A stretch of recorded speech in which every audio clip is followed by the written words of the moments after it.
లీరి గారు అంటే మీ లైఫ్ లో అంటే ఒక టర్న్ ఇచ్చారని చెప్పొచ్చా మీకు turning point, yes turning exactly. Point అనేసి. మా యా అంటే టర్నింగ్ పాయింట్ కూడా అంటే ఎట్లా అని చెప్పాలంటే ఫస్ట్ నా గురువులే అని చెప్పాలన్న.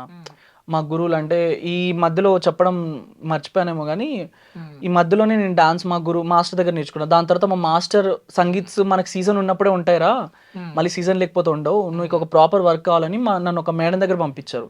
ఆవిడ స్కూల్స్ మేనేజ్ చేస్తారనమాట, తను కూడా డాన్స్ టీచరే. సో తన కింద నేను అసిస్టెంట్గా స్కూల్స్లో డాన్స్ టీచర్గా పనిచేసేవాడిని. తన దగ్గర చేస్తూ మా మేడం దగ్గర కూచిపూడి ఫోక్ డాన్స్ నేర్చుకునేవాడిని అనమాట. సో అట్లా ఆవిడ ద్వారా నాకు ఫోక్ ఎక్కువ వచ్చింది. ఓకే. ఆ ఫోక్ రావడం వల్ల ఈ గ్రిప్ ఫోక్ నాకు జానకకి డివైడ్ చేసేసరికి అక్కడ పర్ఫెక్ట్ సింక్ అనిపించి అక్కడ తీసుకున్నారనమాట. సో మా గురువుల వల్ల అట్లా ఫోక్ అట్లా టచ్ అయ్యి నేను అక్కడికి వెళ్ళి ఫోక్ చేసా. ఆ ఫోక్ కి వచ్చే ముందు అంటే ఇప్పుడు గురు భక్తి ఎక్కువ, మీకు గురు దక్షిణలు ఇస్తా ఉంటారట ప్రతి గురు పౌర్ణమి రోజున. ప్రతి గురు పౌర్ణమికి మా ఇద్దరు గురువులకి అంటే అవి చెప్పొచ్చో చెప్పదో తెలియదు, బట్ పర్లేదు నేను చెప్పండి. చేసే ప్రొసీజర్ అంటే ప్రతి ఒక్క స్టూడెంట్ ఇలానే ఉండాలని నేను అనుకుంటున్నా కాబట్టి చెప్తున్నా అందరికి. సో మా మేడంకి ఒక శారీ, పువ్వులు, పండ్లు, కాయలు, ఇంకా ఒక దక్షిణం, నాకు తోచినంత దక్షిణం, ఒక చీర, అవన్నీ తీసుకొని వెళ్ళి కాళ్ళు కడిగి హారతి ఇచ్చి కుంకుమ పెట్టి పువ్వులు పెట్టి పండ్లు కాయలు పెట్టి ఆవిడకి చీర అవన్నీ పెడతా అనమాట. మాస్టర్ కూడా సేమ్ చేస్తా, ఆయనకి బట్టలు పెట్టి దక్షిణం పెట్టి అట్లా ప్రతి గురు పౌర్ణమికి ఎక్కడ ఉన్నా సరే ఫస్ట్ అక్కడికి వెళ్ళి విష్ చేసి వస్తా. ఇప్పుడు ఈ రోజుల్లో అంటే ఇంత భక్తిగా ఉండడం చాలా తక్కువ ఉంటారు. బట్ దాన్ని నేను రిప్రజెంట్ చేద్దాం అనుకుంటున్నా అన్న. అంటే మనం ఎక్కడి నుంచి వచ్చామన్నది అసలు మర్చిపోవద్దు అన్నదే నా ఫీలింగ్. మూలాలు మర్చిపోవద్దు అనేది నా ఫీలింగ్. సో డెఫినెట్ గా అది ఉండాలి, అది లేకపోతే వేస్ట్ అని అంటా నేను. ఫస్ట్ గురువులు, తర్వాత జాన్ లీరి గారు. అంటే జాను లీరి అంటే అసలు ఏంటి, లీరి అంటే ఏంటి నాకు కూడా అంత క్లారిటీ తెలియదు అన్న. బట్ నాకు తెలిసింది ఏంటంటే అక్క పేరు ఝాన్సీ. సో ఝాన్సీ అనే పేరుని అందరూ స్వీట్ గా జాను జాను అని పిలిచేవాళ్ళు అనుకుంటా. సో జాను అని తర్వాత ఇంకా లిరి, ఇది బేసిక్ గా జానపదంలో ఉంటది కాబట్టి సాంగ్స్ మ్యూజిక్ ఎక్కువ ఇష్టం కాబట్టి లిరి అనే వర్డ్ తీసి జానక్క పెట్టింది. సో ఇద్దరు పేర్లు కలిపి అక్క జాన్ లిరి అని పెట్టుకుంది. మీ జర్నీ చూస్తా ఉంటే అంటే ఇప్పుడు స్టైల్ మూవీలో నాకు రాఘవ లారెన్స్ గారు క్యారెక్టరైజేషన్ గుర్తొచ్చింది. అంటే ఇప్పుడు అంటే అంత ఆ స్థాయికి అంటే జనరల్ గా కృష్ణగారి కష్టాలు అనేది కామన్ అందరికీ ఉంటాయి. సో వాటికన్నా ముందే మీరు అంటే ఫ్యామిలీ కష్టాలని చాలా చూసారంట. సో దాని గురించి అసలు ఈ హైదరాబాద్ కి ఏ టైంలో వచ్చారు, మీరు ఏం చదువుకున్నారు, ఒకసారి అట్లా దాని బ్రీఫ్. నేను పుట్టపర్తిలో 4th క్లాస్ వరకే చదువుకున్నా అన్న. దాని తర్వాత చదువుకున్నా కూడా మాది రాయలసీమ, అనంతపురం. రాయలసీమకి తెలంగాణకి సంబంధమే లేదు కదా మరి, అంటే ఎలా? అదే అక్కడ సాయిబాబా అప్పుడప్పుడే చనిపోయారు. చనిపోయిన తర్వాత ఇక్కడ హైదరాబాద్ షిఫ్ట్ అయ్యాం. అప్పుడు సాయిబాబా కోసం టూరిస్ట్ ప్లేస్ కదా అన్నది. సో జనాలు వచ్చేవారు. మేము పెట్టుకున్న చిన్న టీ బండి ఉండే, టీ బండి బాగా నడిచేది.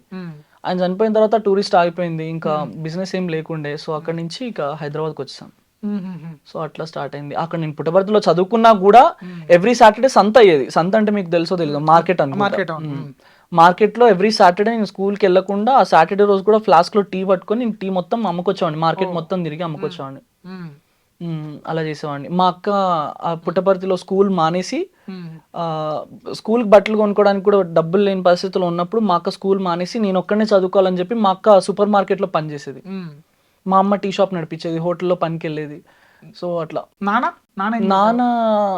నాన్న ఎప్పుడు అంటే మాకు కష్టపడి ఏం చేసింది లేదు. బట్ ఎలాంటోడైనా సరే ప్రతి ఫ్యామిలీకి నాన్న అనేటోడు ఉండాలి, అది ఎప్పుడు మిస్ అవుతుంటా నేను. సో నాన్న ఏం చేసేవాడు కాదు, బేసిక్గా ఆయనకు తోచినప్పుడు పనికి వెళ్ళేవాడు. డాడీ బాగా డ్రంక్ చేస్తారనమాట. సో మంచిగా డ్రంక్ చేసేవాడు, అమ్మని కొట్టేవాళ్ళు. అప్పుడు నాకేం తెలియని ఏజ్ అది. అమ్మని కొడుతుంటే బయటకు వచ్చి అరిచేవాడిని నేను, మా అమ్మని కొడుతున్నారు ప్లీజ్ రండి రండి అని అరిచేవాడిని. నాన్నగారు కూడా చనిపోయారు, అప్పుడు మీరు వెళ్ళలేకపోయారని తెలిసింది. అంటే నిజంగా నాకు అనిపిస్తుంది, ఇప్పుడు అనిపిస్తుంది క్యాస్ట్ గురించి మాట్లాడుకుంటే, క్యాస్ట్ వల్ల ఇలాంటి సిచ్యువేషన్స్ కూడా అవుతాయా అనేది నా సిచ్యువేషన్లో జరిగిన తర్వాతే అర్థమైంది. మేబీ ఎవరికైనా ఇట్లాంటి సిచ్యువేషన్ వచ్చుంటుందో తెలియదు, కానీ నా లైఫ్లో అయితే జరిగింది ఇది. ఒక తండ్రి చనిపోతే కొడుకు లేకుండా దహనం చేయడం అనేది, భార్యని పక్కన ఉంచకుండా చేయడం అనేది నాకు తెలిసి ఎవరి లైఫ్లో జరుగుండదు. ఎందుకంత క్యాస్ట్ అంతే. క్యాస్ట్ వల్ల మమ్మీని కూడా అక్కడ ఉంచలేదు. ఆ రోజు చనిపోయినప్పుడు అమ్మ ఉన్నారు పక్కనే, బట్ అమ్మని అక్కడ ఉంచలేదు, అమ్మని పంపించేశారు. మాకు ఒక మాట చెప్పలేదు అసలు. వాళ్ళకి తెలుసు వాళ్ళ కొడుకు కూతురు ఉన్నారని కూడా తెలుసు, బట్ మాకు ఒక మాట కూడా చెప్పలేదు. సో అలా ఎవరైనా పెళ్ళిళ్ళకి వెళ్ళినా కూడా బాగా బాధ అనిపిస్తుంది, మా నాన్న కూడా ఉంటే బాగుండేది. ఆ, అంతే ఆ ఫీల్ వస్తుంది అంతే. నాన్న అంటే అంటే ఇన్ని కష్టాలు పెట్టినప్పుడు కూడా నాన్న అంటే అనగానే ఒక ఎమోషన్ అది. అంతే అది ఎమోషన్ అంటే అనిపిస్తుంది. అంటే బేసిక్గా నాకు నాన్న లవ్ ఎట్లుంటుందో తెలీదు. ఆ, అందుకే నా కార్లో ఎప్పుడు నా కార్ ప్లేలిస్ట్లో నాన్న సాంగ్స్ ఉంటాయి, ఎక్కువ ప్లే చేస్తూ ఉంటా ఆ నాన్న సాంగ్స్. టిష్యూ చేయండి అంటే నాన్న సాంగ్స్ ప్లే చేసుకొని ఓకే నాన్న ప్రేమ అంటే ఇట్లుంటుందా అనేసి సాంగ్స్ వింటూ ఉంటా, ఎక్కువ నాన్న పాటలు వింటూ ఉంటా. బాధ అనిపిస్తుంది. వాడు ఎలాంటి వాడైనా అయినా సరే అన్న, తాగుబోతైనా సరే లేకపోతే కొట్టేవాడైనా తిట్టేవాడైనా సరే నాన్న అనేవాడు ఉండాలి. అంతే.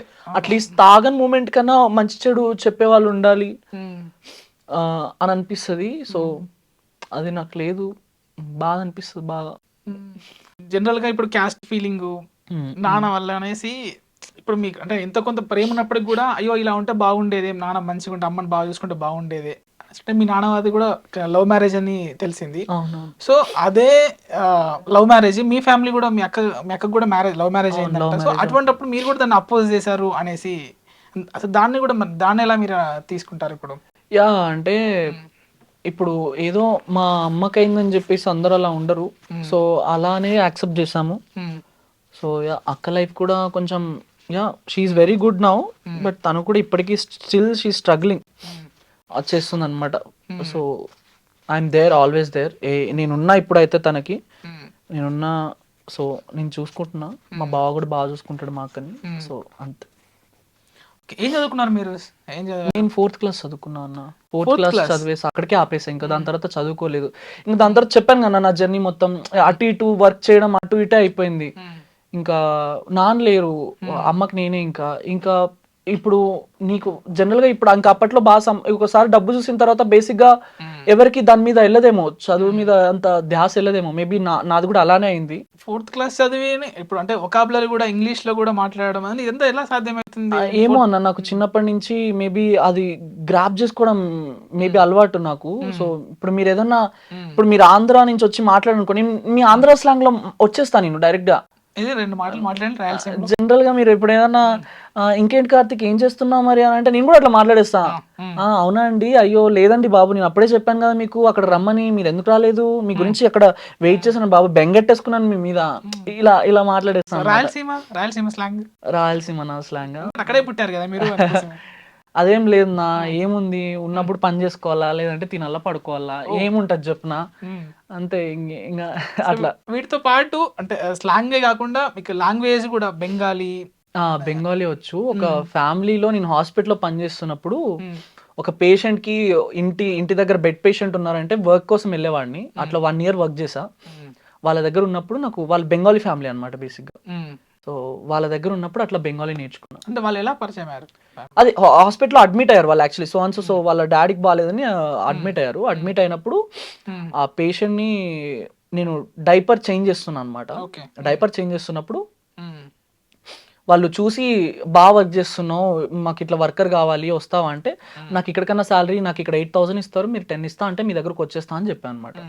సో అప్పుడు నేను అక్కడి నుంచి వాళ్ళ ఇంటికి వెళ్ళి అక్కడ మార్నింగ్ 7 to నైట్ 6 వరకు ఉండి వచ్చేసేవాడిని, ఇంటికి వచ్చేవాడిని. అలా వర్క్ చేసేవాడిని.